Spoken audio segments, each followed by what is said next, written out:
लोग जो ऐसा इस तरह का कार्यक्रम करते रहते हैं आप लोगों के स्कूलिंग पर भी, तो उसी कड़ी में हम लोग आज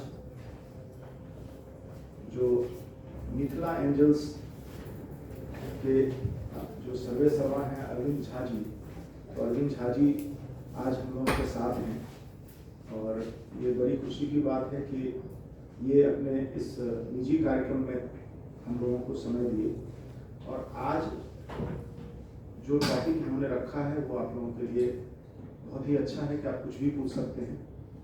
तो आज के इस प्रोग्राम को में खुशी की बात है कि हमारे निदेशक डॉक्टर राणा सिंह जी भी हैं, तो मैं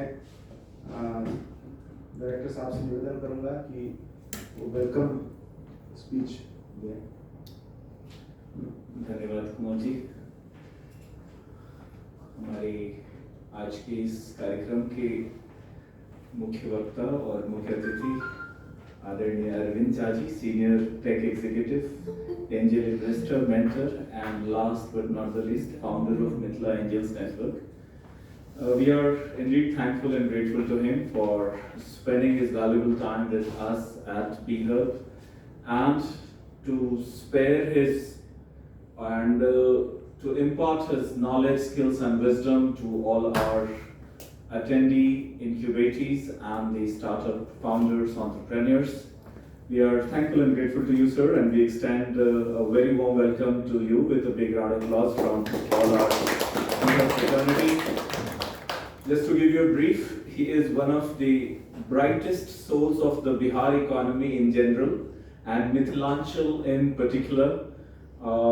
I met him across in one of the hotels and I interacted with him in Maithili, and it was a great pleasure to understand his entire orientation, disposition, passion and commitment towards the state of Bihar in general and Mithilanchal in particular, and also about how to create, sustain, develop, build, maintain an ecosystem of funding mechanism for the startups operating in Bihar.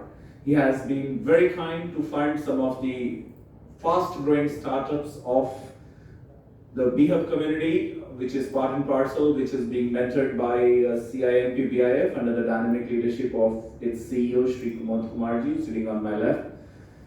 He's very passionate to provide funding to the fast growing startups. When we say funding nahi hai, it's not exactly correct. It's like how we present our growing startup is very, very important. There are large number of funding opportunities and investors, angel investors available in the country, and he is one of the most dynamic funding bodies and investor of Bihar. He has funded Roadways recently, he has funded Hanuman, which is now having a valuation of more than 100 crores. So he has made series of investment in different startups. So that gives us a very strong confidence for all of the incubatees and startup founders here that there is going to be a big opportunity for all of you in the times to come, and he would give you insights as to what is being looked from the perspective of the angel investors and what is his commitment and how he looks forward to mentor all of you and to give you the direction as well as guidance and mentoring in the times to come, so that you can start walking on the way to become Unicorn, Sunicorn and Unicorn in the times to come. With these words, we once again welcome, sir. Over to you. Thank you so much, sir. Very, very kind of you to mention all these initiatives that you've done. Should I speak in Hindi? Is okay? Yeah, Hindi. 2019 से मेरा focus probably इस area में है और driven by the fact कि economic conditions काफ़ी ख़राब हैं हमारे इधर, poor from economic prosperity point of view, और उसको चेंज करने का एक ही तरीका है कि आप लोग खुद उतर के खुद से थोड़ा सा बस क्रिएट करना पड़ेगा, थोड़ा देखना पड़ेगा। एक इंटरव्यू मैंने रिसेंटली बोला था कि हम लोग 2008 से जब नेशनल लेवल पे स्टार्टअप सिस्टम शुरू हो रहा था तब से नास्कॉम टाई के साथ काम कर रहे हैं, और जो 2008-2010 की स्थिति थी नेशनल लेवल पे, वो सेम स्थिति मुझे अभी यहाँ पे बिहार में दिखाई देती है कि एनर्जी बहुत है, होप बहुत है, एस्पिरेशन बहुत है, लेकिन अभी मेच्योरिटी उतनी शायद नहीं है, या फंडर की मेच्योरिटी नहीं है, इन्वेस्टर की मेच्योरिटी नहीं है, कस्टमर की मेच्योरिटी की भी शायद प्रॉब्लम है, या लोगों को जो पोटेंशियल है वो दिख नहीं रहा है। तो इंडिया लेवल पे जो पोटेंशियल था वो किसी टाइगर ग्लोबल एक फंड है बहुत बड़ा, टाइगर ग्लोबल ने आके फंड दिखा दिया, जितने यहाँ पे इंडिया में बहुत सारे VC थे, पहले भी थे, और वो सब बहुत टेंटेटिव थे, बहुत ज़्यादा उनको लगता था कि रिस्क कौन लेगा, वैल्यूएशन कौन देगा, क्यों देगा, उनको पूरी करना है, किसी का प्रॉफिट तो था नहीं इस समय। लेकिन टाइगर ग्लोबल ने दिखा दिया कि नहीं, आप जो है इंडिया को उसकी डेमोग्राफिक डिविडेंड के हिसाब से देखो, अगर 4 साल 5 साल का देखो तो आपके पास बड़ी बड़ी कंपनियाँ होना। तो जब टाइगर ग्लोबल ने रास्ता खोल दिया, उसके बाद एक कुछ बाढ़ जैसी आ गई, और इस समय 50 से ज़्यादा यूनिकॉर्न्स हैं अपने पास। मुझे लगता है कि अगले 5 साल में बिहार से भी, जो सर ने बताया, वो 50 करोड़ 100 करोड़ 500 करोड़ के रेवेन्यू वाले स्टार्टअप्स, और आप सोच सकते हैं अगर 100 करोड़ का रेवेन्यू होगा तो डेफिनेटली 1000 करोड़ का वैल्यूएशन शुरू हो जाएगा, और हो सकता है आप में से ही इस कमरे से 3-4 उस स्थिति में पहुँच जाएंगे। आपको केवल ये देखना है कि आपका कस्टमर कौन, उस कस्टमर को आप क्या प्रोडक्ट क्या सर्विस दे रहे हैं, उस प्रोडक्ट और सर्विस को आप कितना ग्रो कर रहे हैं, उसका जो मार्केटिंग का या उसका गो टू मार्केट का या उसका सर्विस का जो आपका मेथड है वो कितना इनोवेटिव है, क्या आप नया बना के लेके आ रहे हैं लोग के लिए, और क्या आपका कमिटमेंट है कि आप अपनी ऐसी टीम खड़ी कर लेंगे जो आपके एक तरह से रेफ्यूजीज बन जाए। जितना पैशन आपका है, जितना पैशन आपके लिए है, उतना ही पैशन अगर आपकी टीम में बढ़ता चला गया, और टीम में आप देखिए मैनेजमेंट कर रहे हैं, और CIP हमारे होस्ट भी हैं, और थैंक यू वेरी मच, आपने आपका गेस्ट हाउस भी इनेबल कराया मुझे यहाँ रहने के लिए, तो और मैनेजमेंट इंस्टीट्यूशन है, तो अगर आप उस टीम वर्क को लेके चलेंगे तो कोई रीज़न नहीं कि नहीं होगा। जब हम इस सेशन की कल्पना कर रहे थे तो मैंने कहा कि नहीं, स्टार्टअप्स में बहुत सारे प्रश्न होते हैं, तो एक किसी विषय पे बात करने के बजाय एक बार AMA टाइप का सेशन कर लेते हैं। आपको जो पूछना है आप पूछिए, और अगर मुझे आता होगा तो मैं बता दूँगा उसके ऊपर मेरा क्या विचार है, और कुछ नहीं आता होगा तो बोलूँगा इसके बारे में मुझे कुछ पता नहीं, तो जो भी चलेगा वो देखा जाएगा कैसे होता है। तो कैसे आप करना चाहते हैं बताइए, मैं यहाँ पे हूँ, आपके बीच में हूँ, एक डेढ़ घंटे के लिए, जो भी आपके क्वेश्चंस हैं प्रश्न शुरू कर सकते हैं। You can ask one by one. You can raise your hands. But before we start, sir, we would like to share a good news. Our Kumod Kumarji today has raised the voice for all the startups community, and we are going to start one dedicated branch for startup and SME funding at CIM. आज सुबह मैं zonal manager के साथ बैठा हुआ था, तो यहाँ से कुछ ऑडियंस थे वहाँ पे, उन्होंने इनके स्पेशल मतलब ये काफी बिहेव, और सारे स्टार्टअप्स के लिए आवाज हमेशा दिन रात बुलंद करते रहते हैं, तो उनसे वहीं पे अनाउंस करा दिया गया। आई थिंक कुछ लोग वहाँ पे थे, they have witnessed it, so good news to you, and now you can start the question. और बेझिझक होके पूछें। हाँ बिल्कुल। इंट्रोड्यूस भी कर रहे हैं आपने और अपने वेंचर के बारे में। Doctor Kumar Vikas, basically I work on a venture wherein like once the place anybody gets sick till the time he is well, so that I can continue of services, provide continuing courses, and my academic team. And we are assisted in the Bengal, but your corporate of like PC space. So then हम लोग का basically we are at the prototype stage. At this stage, like Firestorm, CIMC, and then other like we have we got a chief control of the government. Still, that's not enough. So at this stage, what should be our approach to get more funding and more connect with the more investors at this stage? Which are the investors who's invested in this? Those who are the pre-revenue stage startup. पहले तो बधाई हो आपको कि आपने startup शुरू किया है, और वो भी हेल्थ केयर एरिया में, जो कि एक बहुत अंडर सर्व एरिया है हमारे क्षेत्र में, तो अच्छी बात है। और अगर आप लाइफ साइकिल हेल्थ का बात कर रहे हैं कि जब भी उसका पेशेंट शुरू हुआ उसके बाद जब तक वो ठीक ना हो जाए, एक लाइफ साइकिल सर्विस आप दे रहे हैं, किसी भी तरह से दे रहे हैं, चाहे वो सब्सक्रिप्शन में दे रहे हैं या दवा दे रहे हैं, ऑन डिमांड दे रहे हैं, मॉनिटरिंग कर रहे हैं, तो ये एक अच्छा सब्जेक्ट है, मुझे लगता है कि ग्रो करेगा। जैसा सब चीज़ में होता है ना, जो इंसान हम लोग जो है ना इमोशन खरीदते हैं, इमोशन बेचते हैं, और इमोशन खरीदते बेचते हैं कहानी के थ्रू, एक स्टोरी बनाते हैं उसमें। तो जब आप अपने स्टार्टअप की एक अच्छी स्टोरी बनाएंगे और वो स्टोरी उनको सुनाएंगे जो उस स्टोरी में इंटरेस्टेड है। मुझे लगता है कि हेल्थ केयर में बहुत सारे लोग इंटरेस्टेड हैं। जो एंजल फंड्स हैं वो भी इंटरेस्टेड हैं, जो इंडिविजुअल एंजल्स हैं वो भी इंटरेस्टेड हैं, प्राइवेट इक्विटी वाले बहुत ज़्यादा इंटरेस्टेड हैं, CSR वाले बहुत सारे इंटरेस्टेड हैं लोग इसके अंदर। ग्लोबल फंड जो डेवलपमेंट का काम करती है, ह्यूमन डेवलपमेंट का काम करती है, वो भी बहुत इंटरेस्टेड है। और आप खुद डॉक्टर हैं, आपका एक्सपीरियंस भी इसमें आएगा उसके लिए में। जब आप स्टोरी बनाएंगे कि आप ये क्यों कर रहे हैं और इसके 5 साल में 10 साल में क्या चेंज आने वाला है दुनिया में, आप क्या चेंज लेके आना चाहते हैं, तो मुझे लगता है कि वो जो सरकार ने दिया उसका 10 गुना आपको उस समय में स्टेज में मिल जाएगा, सीट से मिल जाएगा। और अगर वो ना मिले तो फिर आप जो है एक तरह से जो हम बोलते हैं डिफर्ड फंडिंग का एक इंस्ट्रूमेंट होते हैं, जिसमें आप बोलते हैं कि मैं अभी वैल्यू नहीं बता रहा हूँ आपको कि मेरी क्या वैल्यूएशन है, मैं कन्वर्टेबल नोट में जैसे लोगों से भी पैसे ले ले रहा हूँ और उनको मैं 2 साल में 3 साल में जब भी मैं एक प्राइस्ड राउंड के ऊपर फंडिंग करूँगा उस समय में उनको कुछ डिस्काउंट में शेयर दे दूँगा, तो उनको लगेगा कि हाँ मुझे कुछ जो है बेनिफिट मिल रहा है आपको आपके साथ पैसे मिल रहा है। लेकिन सबसे बढ़िया इस संदर्भ में हो सकता है आपके दोस्त या हो, आपके दोस्त आपकी फैमिली में लोग, वो शायद आपकी में विश्वास करें। आपको कितना पैसा चाहिए ग्रो करने के लिए वो भी देखना है। मुझे लगता है कि सर्विस मॉडल आपका है उसमें बहुत ज़्यादा नहीं चाहिए होगा, तो आप फ्रेंड्स एंड फैमिली राउंड में जा सकते हैं और आप अगर अच्छी स्टोरी बना सकते हैं और अच्छे बड़े इन्वेस्टर के पास पहुँच सकते हैं जिनका कि हेल्थ में इंटरेस्ट है, तो शायद आपको वहाँ से पैसे मिल सकते हैं। वो चाहते हैं कि समाज में का लोग या नहीं, तो वैसे तो ये अच्छा प्रश्न है कि मैं लूँ ना, क्योंकि एक बार आपने किसी का पैसा ले लिया, आपकी जिम्मेदारी बनती है ना कि मैं आपको उस पर रिटर्न करूँ या मैं उसमें कम से कम अपना पूरा कोशिश करूँ कि उसमें डिलीवर कर सकूँ positive return.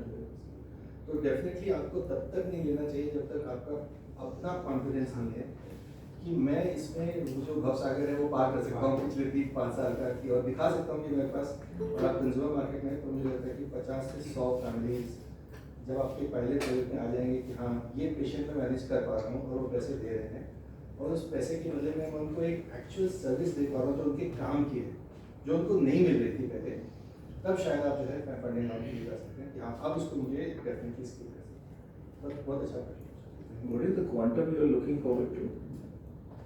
at this stage, Yes, not much. 20 to 30 lakhs. There is an organization called India Accelerator, which is having virtual pitching every week. So you can try and connect to India Accelerator. They are funding at this stage. Quite a few startups in healthcare sector are being funded. There are a lot of high net worth investors who come into it. Just one, I would like to just raise a red flag. Do not take cash from anybody who's cash rich. It will distort the whole, proposition. And do not fall into this desperation कि कोई दूसरा भी वगैरह मुझे 50% equity आप दे दीजिए. Because your project is, I mean, I don't know the details, but it is looking like a very needy project, need of the hour type of project. So be patient or come out. Find the people who have the same belief in health and long-term health as you have. Yes. Any other questions? Yes, please. Please identify your name and your venture. So first of all, it's nice to meet Mr. Arvind Jha, a fellow KGPN. So I'm also from IT Kharagpur. I've gone through your profile a lot, and I am highly inspired for what you are doing for our state and for our country. So my name is Akansh, and on my left is Meenakshi. We are both co-founders of Moon Solutions Private Limited, and we are mostly an executional-based consultancy company that operates in the creative domain. So our business model is mostly B2B, and what we do essentially is solve the pain points of the businesses, small businesses, from gaining their customers to retaining their customers. All in this combines of the marketing and advertising sector as well. So my question is, since we are a service-based company essentially, at what stage should we raise funds? Because we are not at this stage we are profitable, and we can mostly run through the same revenue stream as well. But what should be my trigger point, and what key metrics should I be measuring for the funding round? Thank you. Again, thank thank you for being very kind, especially as an alumni. So proud to say alumni.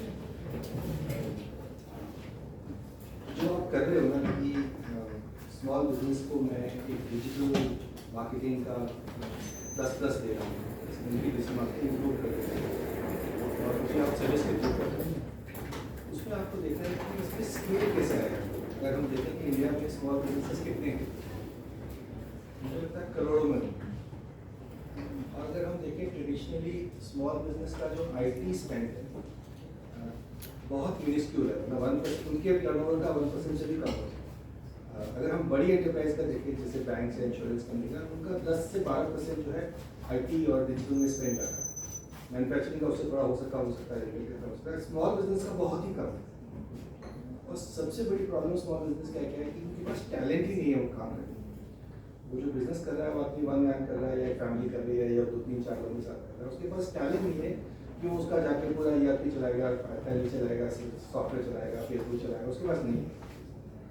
आपको ये देखना है कि आप ऐसा क्या कर सकते हो, अपनी सर्विस को प्रोडक्टाइज कैसे कर सकते हो कि वो बिल्कुल सेल्फ सर्विस में, जैसे व्हाट्सएप में सिंप्लीफाई कर दिया कि आप किसी से बात कर सकते हो। आप किसी को भी बोल सकते हो कि भाई सबसे बड़ा जो हम समझते हैं कि क्या है आपका बिजनेस है, आपको जो भी देखता है गूगल मैप में बिजनेस जो दिख रहा है गूगल मैप, तो क्या आप सारे बिजनेसेस का एक बहुत सिस्टम बना दोगे कि वो गूगल मैप में अपना एंट्री डाल सकता है? और क्या उसको आप इतना सस्ता कर दोगे 50-100 रुपये का कि हो सकता है लाखों लोग उसको खरीद लें? तो उसका प्रोडक्टाइजेशन क्या होगा जहाँ पे कि वो इस स्केल पे पहुँच जाएगा कि वो उसका स्केलेबिलिटी उस लेवल पे पहुँच जाएगा जहाँ पे पहुँचना है। जब आपके पास वो प्रोडक्टाइजेशन का फॉर्मूला आ जाएगा तो हो सकता है एक फंडिंग के लिए आप जा सकते हो कि उसके बाद आपको लार्ज स्केल मार्केटिंग की जरूरत होगी अपने लिए। केवल अगर आपको सर्विस करना है तो आपको सर्विस लेवल पे उस लेवल पे जाके सर्विस करना है जहाँ पे कि आपका ये एक्सपेक्टेड है कि अगर मैं इतना इन्वेस्टमेंट करूँगा तो मुझे इतना रिटर्न आएगा।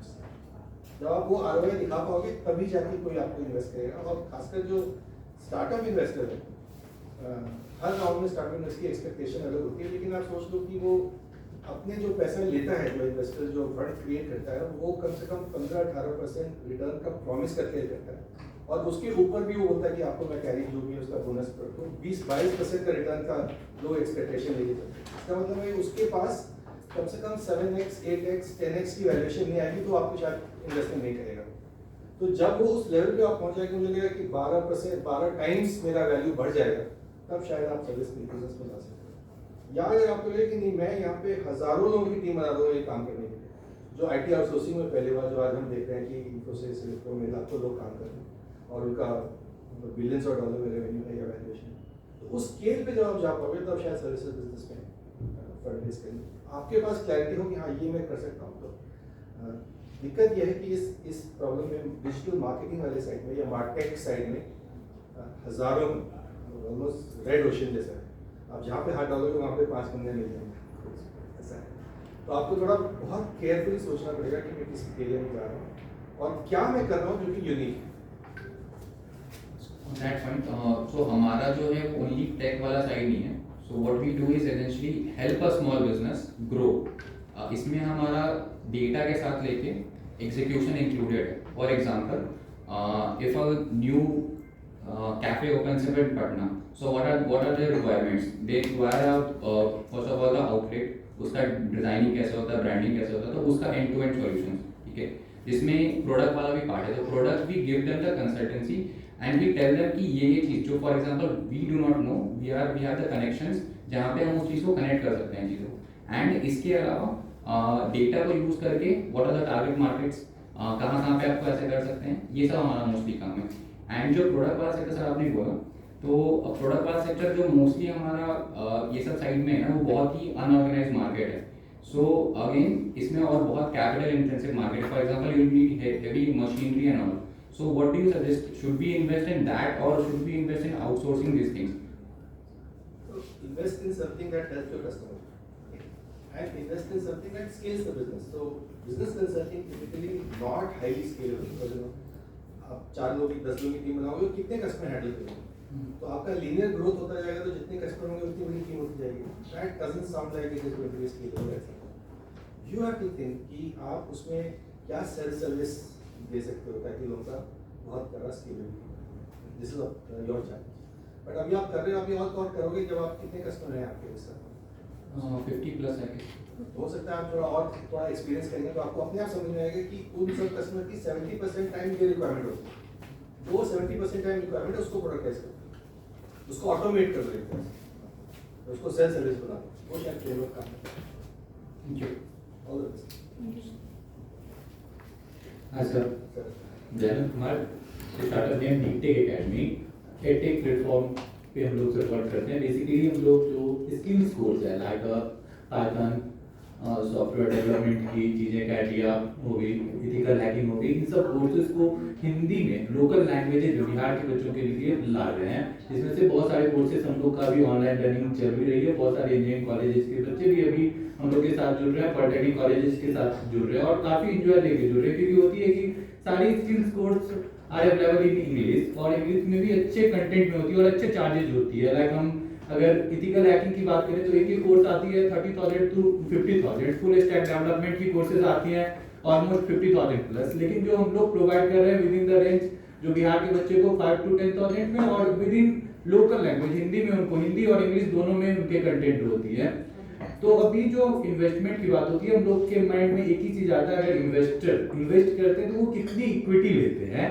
Basically I don't know what that, so that I am asking कि इन्वेस्टर कितना इन्वेस्टमेंट करते हैं और कितनी इक्विटी मांगते हैं, और किस तरीके से इस प्रोजेक्ट पे डिस्कशन होता है, इसके बारे में आपको बहुत ही अच्छा एक्सपीरियंस होगा, सो दैट आप बता सकते हैं। बहुत अच्छा है आपका लैंग्वेज में ट्रेनिंग करने का। अच्छा है। हाँ, लैंग्वेज बैरियर्स मेनली हम लोग भी बिहार इंजीनियरिंग से पास आउट हैं, तो हम लोग जानते हैं कि क्या दिक्कतें आ रही थी। जब हम लोग भी कोर्स कर रहे थे, हम लोग को स्किल सीखने में बहुत ज़्यादा दिक्कतें हो रही थी, तो सो दैट कि इनको एक सोल्यूशन के रूप में बनाया जाए।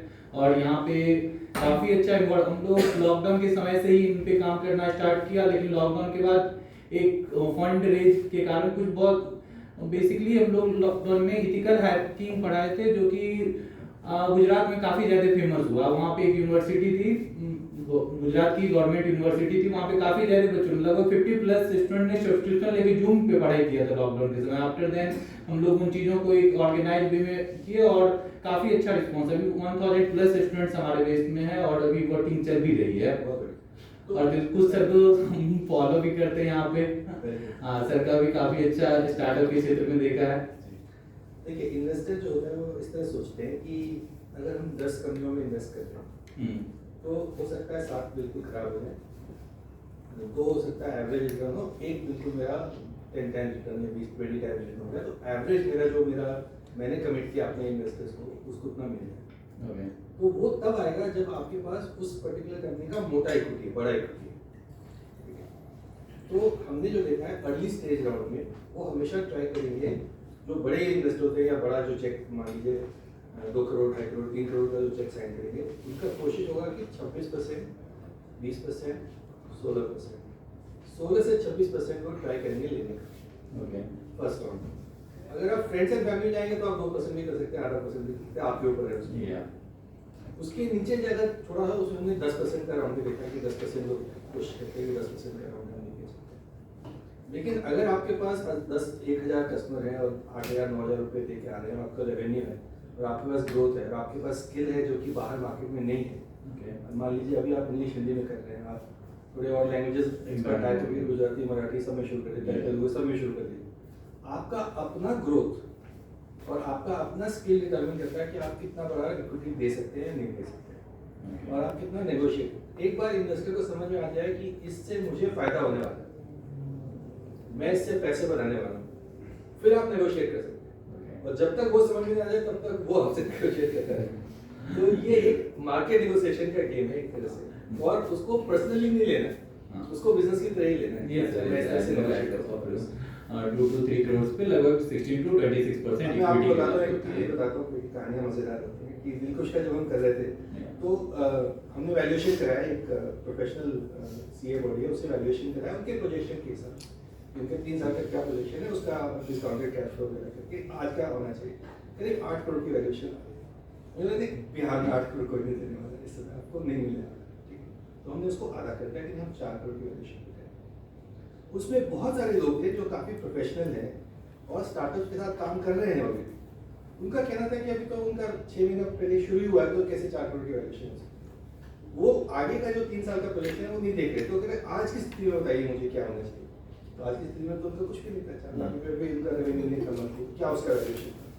तो ऐसे लोग आपको जरूर मिलेंगे जो वैल्यूएशन के नाम पे एक तरह से आपके साथ डांस करेंगे। आप अपने साथ डांस करना चाहते हैं, नहीं करना चाहते हैं, आपकी कितनी स्थिति, कितना डेस्परेट है। जैसे विजय शेखर शर्मा ने मुझे बोला एक बार उनको कुछ पैसे की जरूरत थी और कहीं से पैसे नहीं आ रहे थे, तो और उन्होंने मेरे से इंटरव्यू किया इसके ऊपर। चांदनी चौक में किसी फाइनेंशियर ने उनको कुछ पैसे दिए और उसके बदले में मोटा इक्विटी उन्होंने ले लिया, और बाद में विजय ने शायद करोड़ों में वो इक्विटी वापस खरीद ली उनसे। तो समय बड़ा बलवान होता है, आप बलवान है या आप इन्वेस्टर बलवान है वो देखना पड़ेगा। बट मॉडरेट मतलब टिपिकली प्रोफेशनल आप देखेंगे तो 10% का राउंड हो सकता है, 10% से कम में शायद कोई नहीं माने, और अगर बड़ा चेक होगा तो वो 16% से लेकर 26% तक ट्राई करें। जो कुछ थोड़ा ज़्यादा ग्रीडी इन्वेस्टर होता है वो 30% भी करते हैं, क्योंकि इन्वेस्टर का तो कुछ चाहिए कि जितना मुझे मिल जाए उतना अच्छा। Thank you. Okay.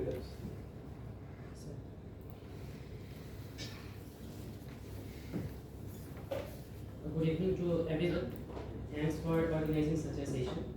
So my name is Manish, and I have completed my law degree from Central University and LLM holder from National University.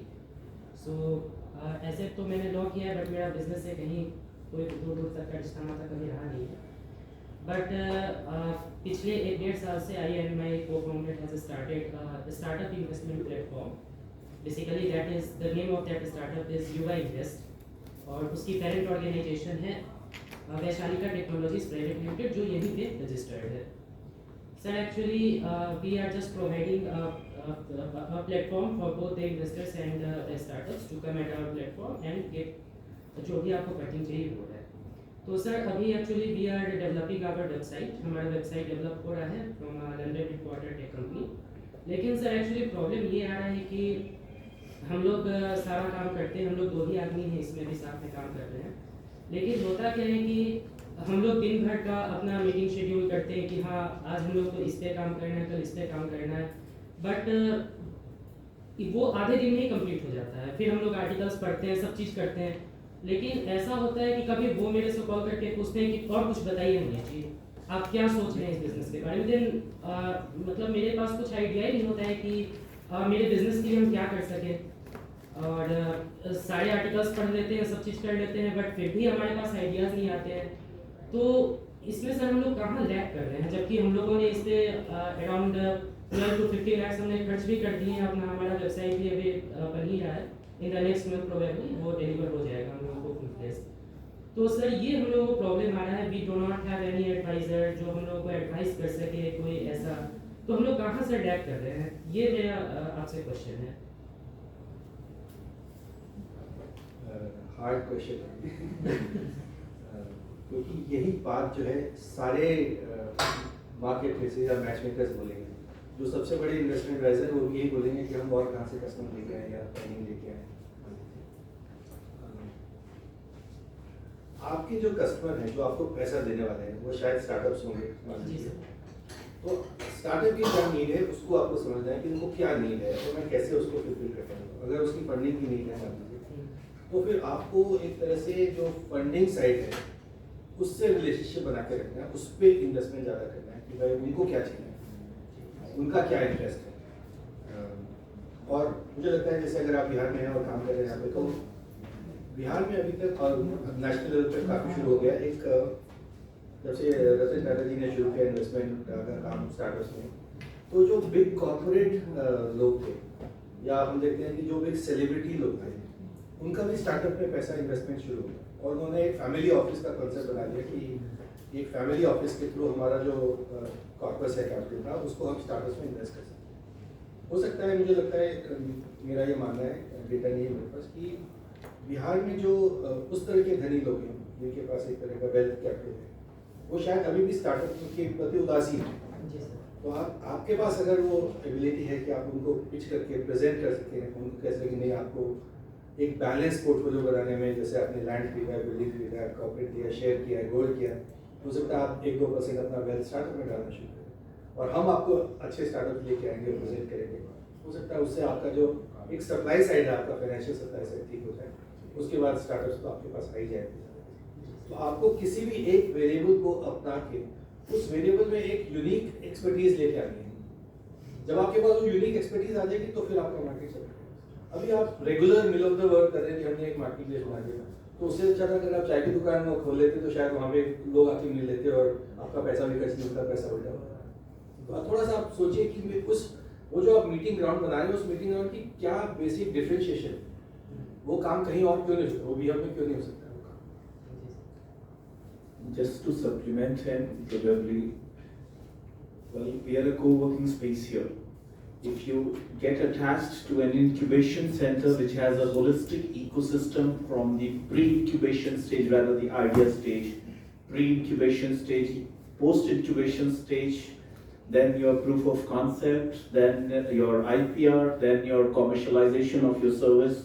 So probably what I would suggest, you should get attached to an incubation center which has this holistic framework, which has multiple mentors of diverse background who come from tech, who come from finance, who come from consulting and other allied ecosystems from India and abroad. So you can get the right, it's like you have to reach a mall wherein you can get everything of your taste.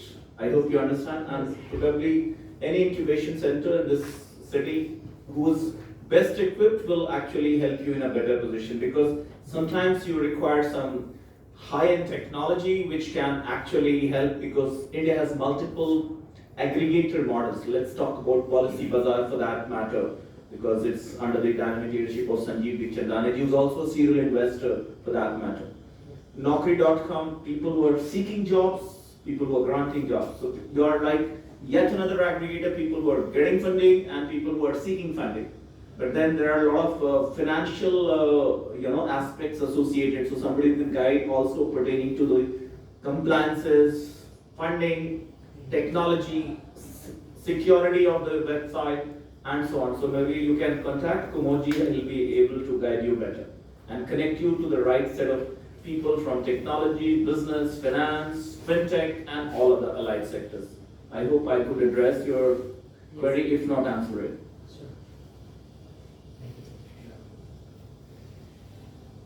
नमस्कार।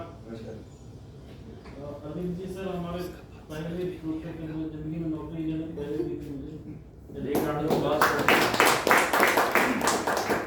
Sir, और sir के साथ हमने material हाथ discuss भी कर रखा। Sir एक क्वेश्चन आपका इन्वेस्टर की तरफ से कि एग्जिट क्राइटेरिया, तो एग्जिट क्राइटेरिया क्या होना चाहिए, मतलब आप लोग क्या देखते हैं कि बढ़िया एग्जिट क्राइटेरिया किसको कहते हैं? बढ़िया है जो इन्वेस्टर को पैसा वापस दे दे और उसका रीजनेबल रिटर्न दे दे, वो बढ़िया है। और तब मतलब एग्जिट की तरफ तब पुश करते हैं जब लगता है कि अब ये स्टार्टअप ग्रो नहीं कर रहा है जिस तरह से ग्रो करना चाहिए, और जो वैल्यू बिल्ड होनी थी वो वैल्यू हो गई, और इसके बाद हो सकता है वैल्यू अब नेगेटिव हो जाएगी। वो इसलिए हो सकती है कि उसका कॉम्पिटिटर बहुत ज़्यादा हो गए, उस मार्केट में कोई नया प्रोडक्ट आ गया जो कि उसको उसका मार्केट शेयर कम कर दे रहा है, या उसका जो प्रेफर्ड था वो कम हो गया, या वो इतना पुराना हो गया टेक्नोलॉजी वाइज कि अब शायद वो सस्टेन नहीं कर पाएगा, या जो फाउंडर था उसका आप इंटरेस्ट नहीं क्योंकि उसके पास पैसे आ गए, उसका एक कंफर्ट जोन में आ गया, तो हो सकता है कि उसको मतलब किसी और को दे दे। टिपिकली इंडिया में इस समय में बहुत ज़्यादा छोटे छोटे एग्जिट्स अभी नहीं दिखाई देंगे। मतलब हम जब पढ़ते हैं न्यूज़ बाहर से US से, हम देखते हैं किसी ने 2 मिलियन में, 5 मिलियन में, 10 मिलियन में, 25 मिलियन में कंपनी बेच ली। हम यहाँ नहीं सुनते कि 2 करोड़ में, 5 करोड़ में, 10 करोड़ में कंपनी बिकी है, ऐसा सुनते बहुत कम है। बड़ी न्यूज़ आती है, शायद छोटी न्यूज़ अभी शुरू नहीं हुई, लेकिन जैसे जैसे स्टार्टअप इकोसिस्टम हमारा मैच्योर होगा वैसे वैसे आप देखेंगे कि 5 करोड़ 10 करोड़ में लोग कुछ बनाएंगे, कुछ वैल्यू होगा, उसके बाद जो है बड़ी कंपनी उसको एक्वायर करेगी। तो अगर आपको लग रहा है कि आप अब जैसे अगर आप स्पिनिंग द व्हील्स स्टेज में आ गए कि आप मेहनत के रहे वहीं पे हैं, 7% 8% का ग्रोथ रेट है या कुछ भी नहीं है ग्रोथ रेट फॉर एग्जाम्पल, तो शायद फिर आपको देखना चाहिए और आपकी वैल्यूएशन के हिसाब से देखना चाहिए कि एग्जिट के लिए कोई इन्वेस्टमेंट बैंकर अपॉइंट कर दें, कोई कंसल्टेंट अपॉइंट कर लें जो किसी बड़ी कंपनी को एग्रीगेट कर देगा, तो हो सकता है कि वहाँ पे आपकी वैल्यू बनना। रिमेंबर स्टार्टअप में हम बोलते हैं कि जो स्टार्टअप फाउंडर है उसका सारा पैसा वैल्यूएशन में फंसा होता है। ऐसा नहीं कि आप बहुत मोटा पैसा सैलरी ले रहे हैं, तो जब तक आपका एग्जिट नहीं होगा तब तक आपके पास भी शायद लिक्विडिटी नहीं आएगी।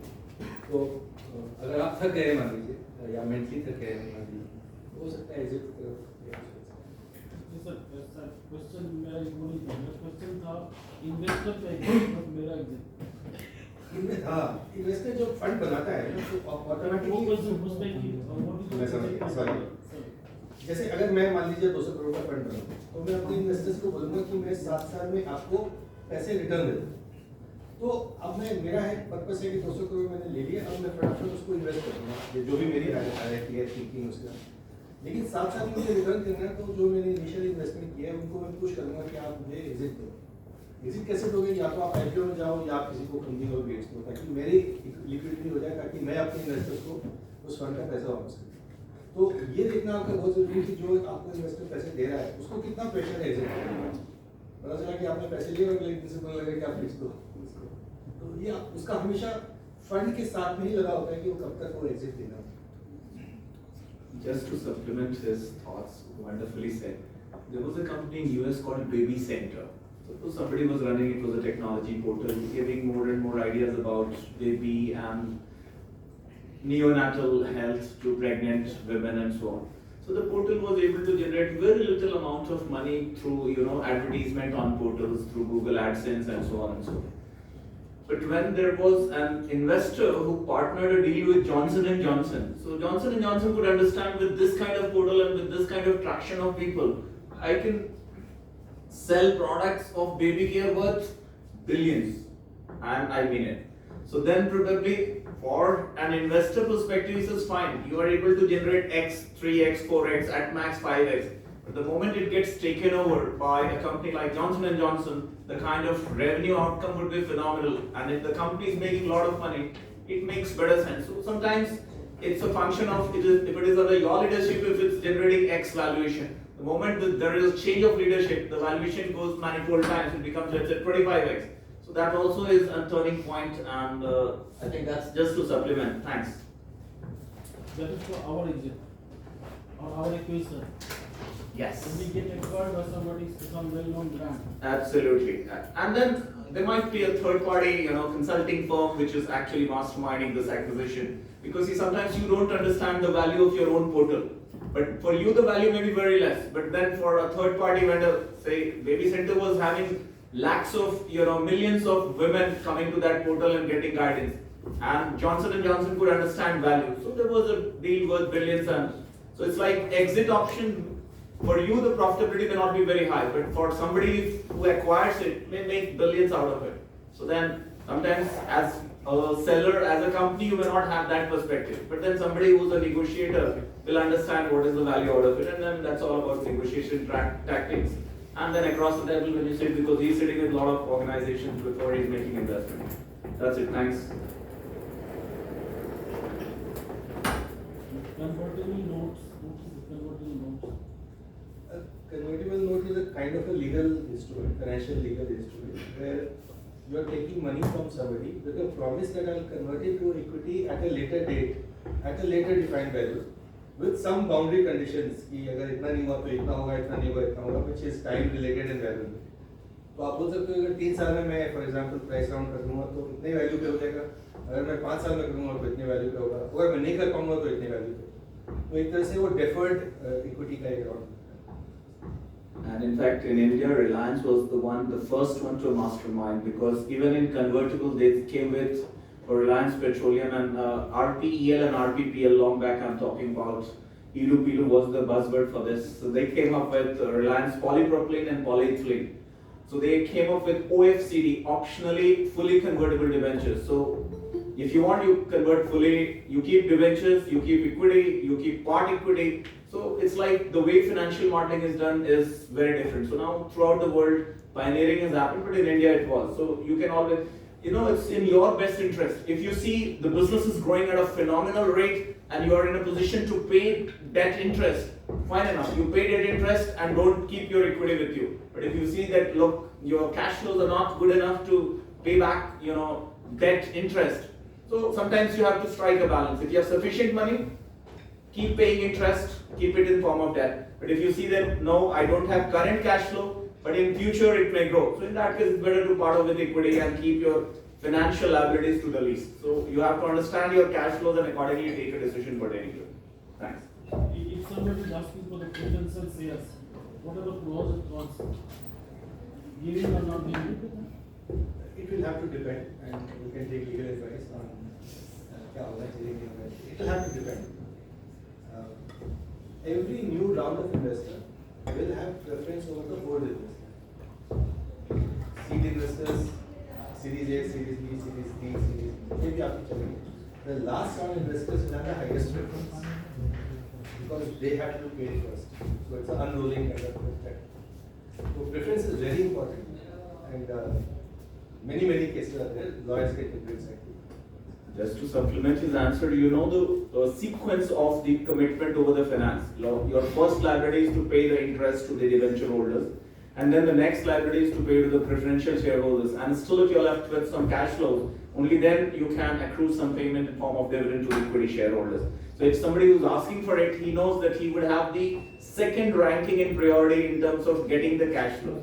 So if you're very sure that, look, my funding means like my cash flows are more secure, you're confident about your cash inflows, in that case you are comfortable to give preferential shares. But the moment if you're on the dilemma, maybe I'm not very sure of my cash flows, you can avoid giving preferential shares because then you'll be left with nothing to offer to any of your equity shareholders. It all depends on your equity structure. It's on a case-to-case basis. We can't have a generic answer to this.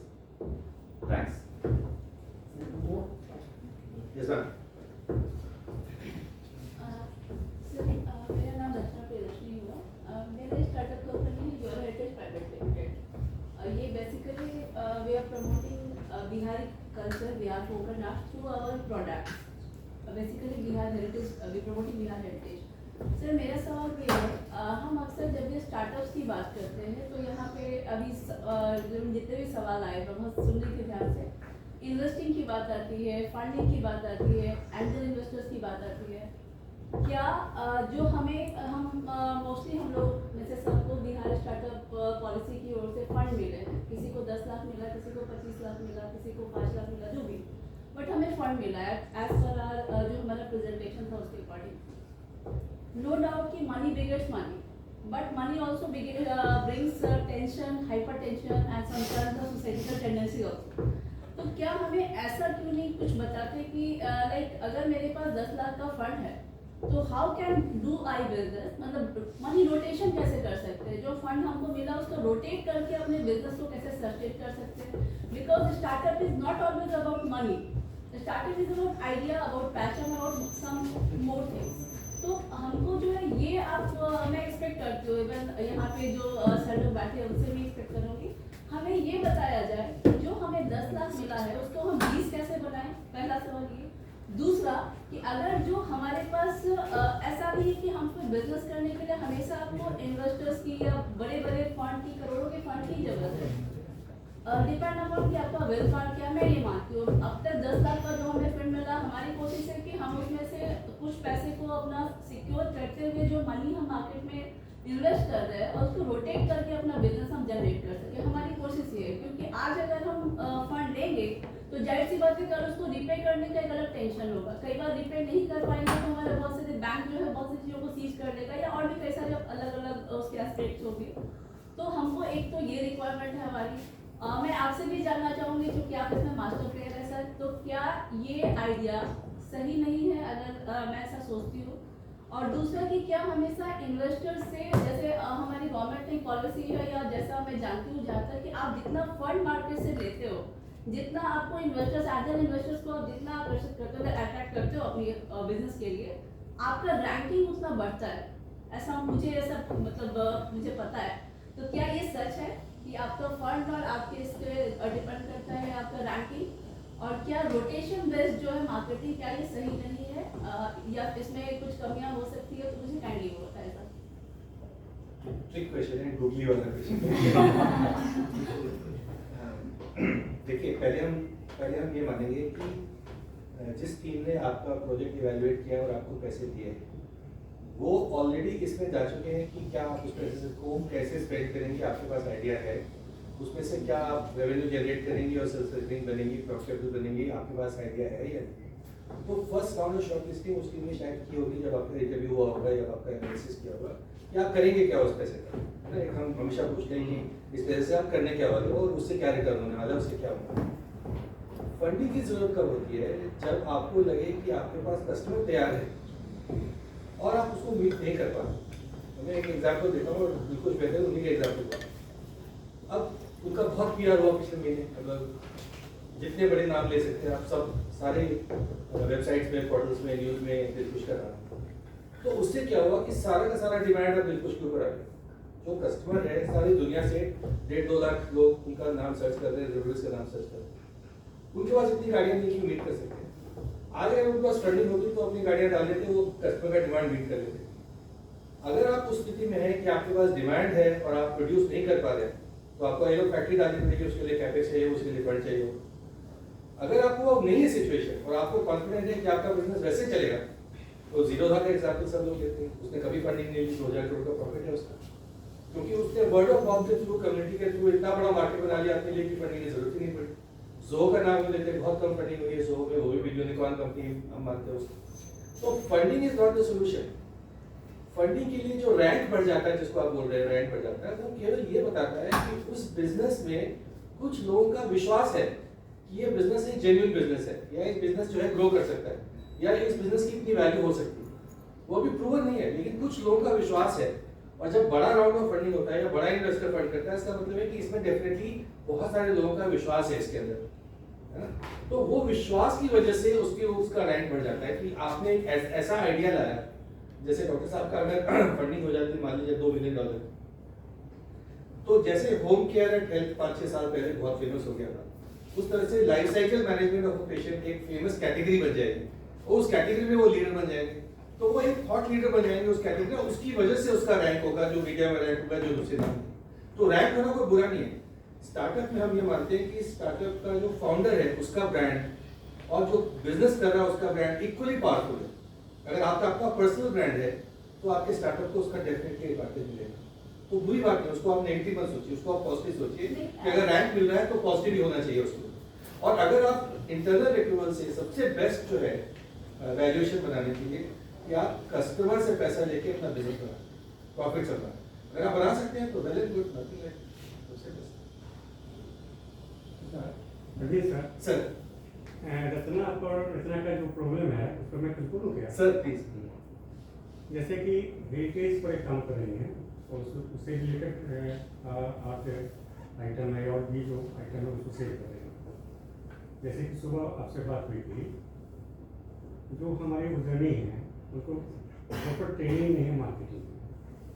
इनका जो shop है वो एक दूध वाला जो है दही बेच रहा है, जहाँ पर छेना बिक रहा है, उनके जगह इनका शॉप है। हेरिटेज पर अगर मार्केटिंग कर रहे हैं वो जगह नहीं है, हालांकि इनको एक स्टेशन पर भी मिला है क्या। तो आप जब हेरिटेज पर काम कर रहे हैं तो हमारा जो बिहार है वो बुद्ध से जुड़ा हुआ है, महावीर से जुड़ा हुआ है, जैन और बुद्धिज्म से जुड़ा हुआ है, सिख से जुड़ा हुआ है और हिंदू सर्किट भी है। वो तो आप ऐसे जगह को चुनिए जहाँ आपके ऐसे पर्यटक आते हैं जो आपके आइटम को खरीद सकें और उसको ले सकें।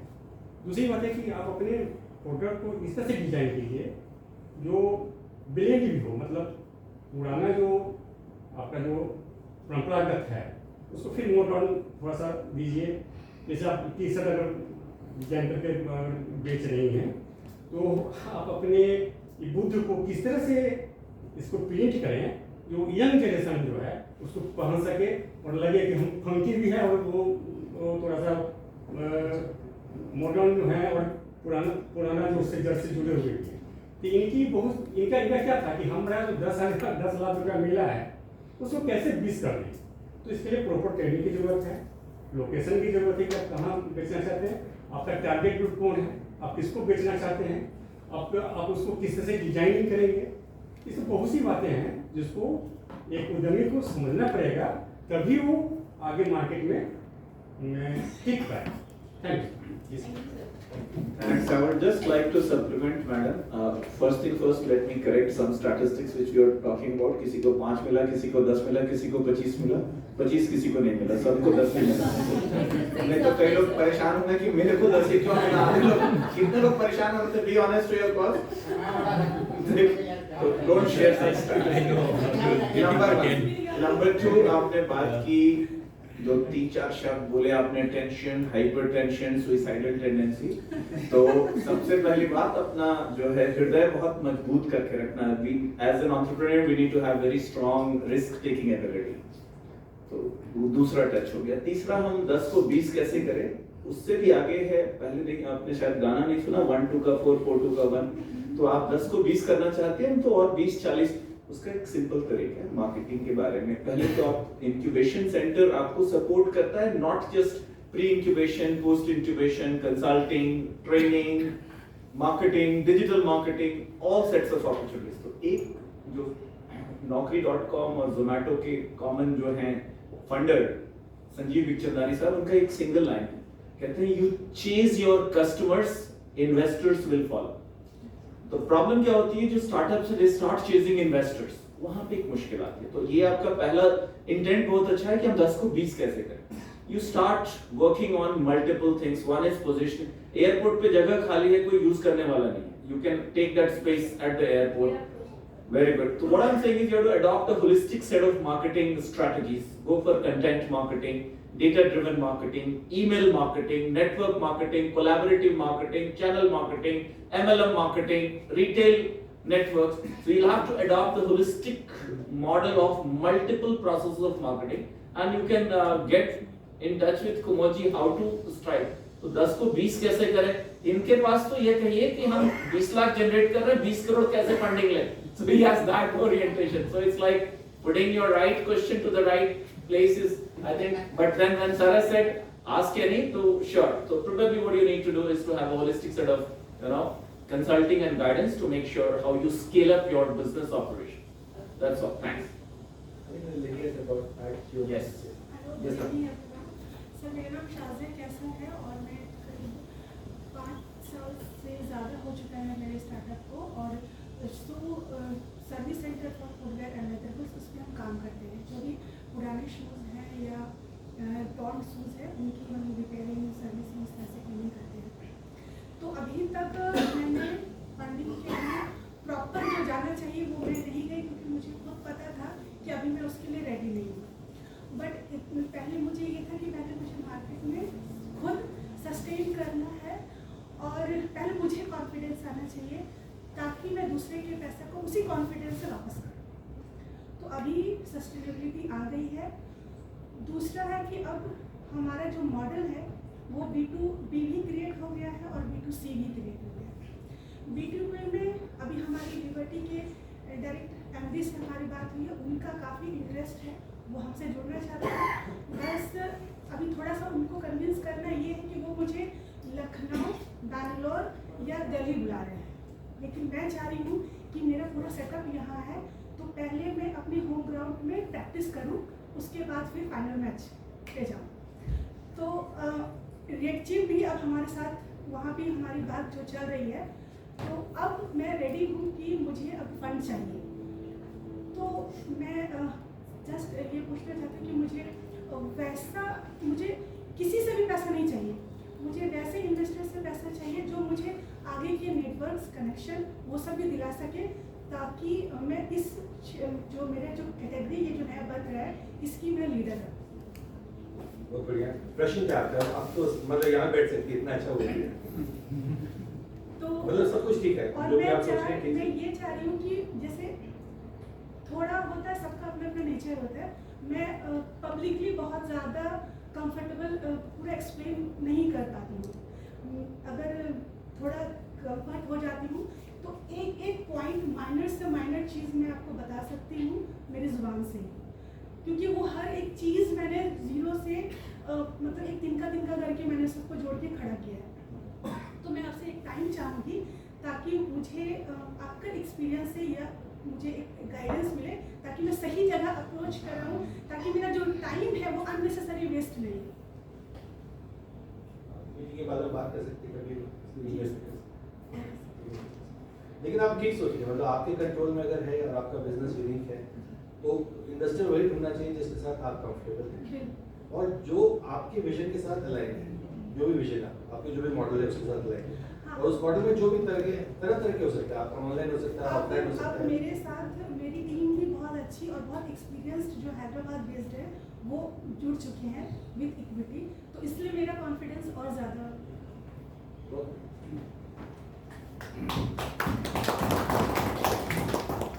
जी sir. Is there any more questions? ये कुछ ऑनलाइन से है उसको बोलिए सर।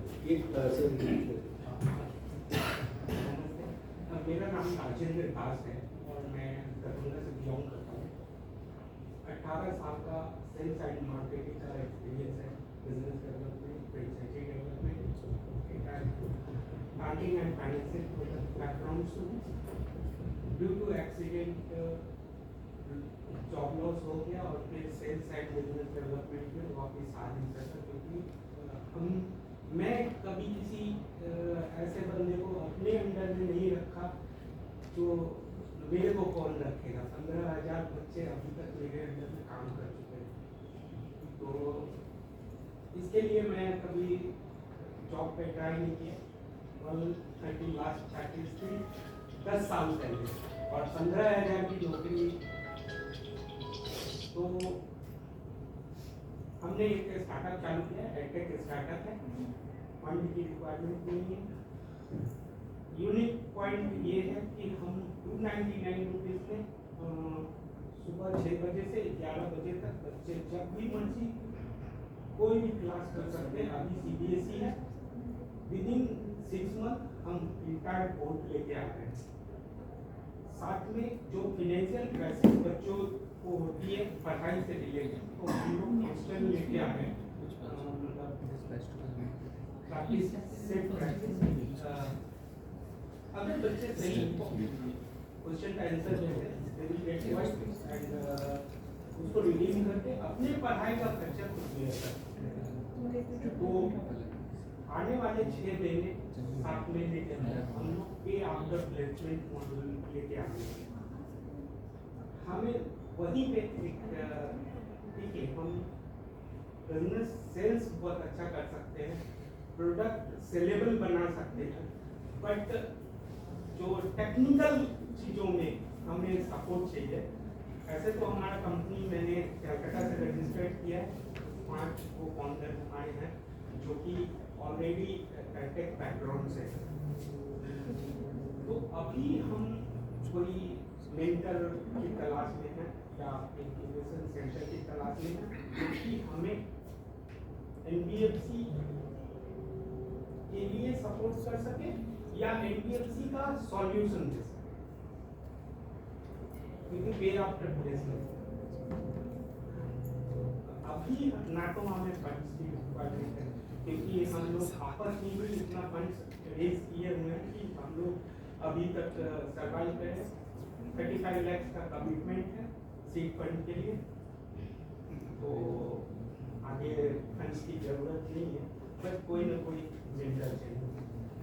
यहाँ पे है, आप इंक्यूबेटर है यहाँ पे मेंटर्स की यूज करें। नहीं, मैं फ्रैंकली मैं पिछले 3 साल से घर से नहीं निकला। हाँ, मैं इनके साथ लगता है साल भर से लिंक्डइन पे कनेक्टेड हूँ, बहुत बार बात हुआ, आज पहली बार मिला। तो ऐसा है हमारे साथ है कि काम के चक्कर में कनेक्शंस नहीं हो पाते हैं। आपको मेंटरशिप दिला सकता है, फाइनेंशियल वाला भी पार्टी होगी, उनका मतलब फोकस एरिया है एक तरह से। फुर्सत के समय आपको मौजी से जाकर मिल रहे हैं, उनके पास एक डाइवर्स लिस्ट ऑफ जो है मेंटर्स हैं और प्रोफेशनल्स हैं across the world, including funding, guiding, mentoring, financials, NBFCs, technology, mergers, acquisitions, accelerators. You think of something, people are there. Very diverse list. So, फुर्सत में आप समय लेके मिलिए. बस यही चाहिए। Sure. हमें Thanks. और कुछ नहीं, इसी चीज़ के लिए। मेरा नाम मोहित डोकानिया है, मैं बाल विकास से हूँ। वो एक छोटा शहर है, लेकिन फिर भी वो अपने आसपास के गांवों के लिए एक बाजार है। तो मेरा भी स्टार्टअप में रुचि है, मुझे स्टार्ट करना है, मैंने अभी किया नहीं है। मुझे बहुत सारे क्षेत्रों में रुचि है, जैसे EV market, cloud kitchen, waste management. लेकिन मेरा प्रश्न ये है कि जब मैं बड़ी कंपनियों की बात करता हूँ तो उनके पास रिसर्च एंड डेवलपमेंट के लिए बहुत फंड भी है, बहुत टीम भी है, लेकिन स्टार्टअप के पास रिसर्च के लिए कोई संसाधन भी उपलब्ध नहीं है और ना उनके पास इतना फंड है कि वो रिसर्च पे बहुत ज़्यादा खर्च कर सकें। जैसे मान लीजिए कि यदि मुझे क्लाउड किचन खोलना है तो मैं ये कैसे जान सकता हूँ कि पटना में टॉप 5 ऑर्डर फूड आइटम कौन से हैं? ये जानने के लिए मैंने रिसर्च किया, लेकिन इसका कहीं भी उपलब्ध नहीं है। आप जब रिसर्च की मैं बात करता हूँ तो एक होता है इंडस्ट्री रिलेटेड रिसर्च और उसके बाद होता है रीजनल रिसर्च। इंडस्ट्री रिसर्च में फिर भी मुझे उसका डाटा मिल जाता है, लेकिन रीजनल रिसर्च जैसे किसी शहर का यदि डाटा चाहिए तो वो मिलना और भी कठिन होता है। तो मुझे जानना था कि मैं रिसर्च के रिसोर्सेज कहाँ से प्राप्त कर सकता हूँ। आप डेटा रिसर्च की प्राइमरी बात कर रहे हैं, ट्रेंड लाइन की बात कर रहे हैं। हाँ, 2-3 मतलब इसके सोर्सेज होते हैं। एक तो गवर्नमेंट के पास डेटा होता है जनरली और काफ़ी विस्तृत होता है, लेकिन थोड़ा ढूंढना पड़ता है, थोड़ा वेबसाइट में जाके सर्च करना पड़ता है, ढूंढना पड़ता है कि डेटा है कि नहीं है। उसके बाद कुछ गवर्नमेंट के ऑर्गेनाइजेशंस हैं जो इकोनॉमेट्रिक्स और इकोनॉमी पे काम करते हैं, उनके पास अपना डेटा होता है, वो पब्लिश करते हैं डेटा। कभी वो प्राइस होता है, कभी वो प्राइस नहीं भी होता है, तो आप उनसे जाके डेटा ले सकते हैं। और जो आप अगर कोई स्पेशलाइज्ड डेटा है जो कि आप चाहते हैं कि जैसे जोमेटो का डेटा आपको होना चाहिए कि क्या है, तो अगर आप कुछ करना चाहते हैं तो आप जोमेटो को अप्रोच करेंगे तो वो डेटा आपको दे देगा। ऐसा नहीं है कि वो नहीं देगा, वो भी जो है दूसरे स्टार्टअप्स को हेल्प करना चाहते हैं, तो आप जोमेटो से डायरेक्टली। और आप देखेंगे जो जोमेटो के CEO हैं, खास करके 31 दिसंबर को या कोई फेस्टिवल नाइट को, वो खुद ही पब्लिश करते हैं कि इतना ऑर्डर हो रहा है, इतना बिरयानी ऑर्डर हुआ, इतना ये ऑर्डर हुआ, इतना पिज़्ज़ा ऑर्डर हुआ, ये सब खुद ही वो पब्लिश करते रहते हैं। तो अगर आप उनको, जैसे हम हमेशा स्टार्टअप बोलते हैं कि ask the right question, you will get the right answer. अगर आप उनको प्यार से ढंग से पूछेंगे कि मैं किस रीजन से आपको ये क्वेश्चन पूछ रहा हूँ, तो शायद आपको डेटा मिल जाए। ऐसा नहीं है। हाँ, आपने बोला कि मैं गवर्नमेंट एजेंसियों से डेटा प्राप्त कर सकता हूँ, एजेंसी के वेबसाइट से। हाँ, वेबसाइट से, लेकिन मैं ये कैसे जान सकता हूँ कि कौन सा डेटा किस संस्था के द्वारा उपलब्ध कराया जाता है? तो ये पुराने ज़माने में आप गूगल से कर सकते हैं, आजकल आप चैट GPT यूज़ करेंगे तो चैट GPT शायद आपको बता देगा कि ये डेटा यहाँ से आपको मिलता है। चैट GPT ग्लोबल के हिसाब से तो बहुत अच्छा है, लेकिन रीजनल या फिर इंडिया के मार्केट के बारे में उतना नहीं बता पाता है। देखिए, कोशिश कीजिए।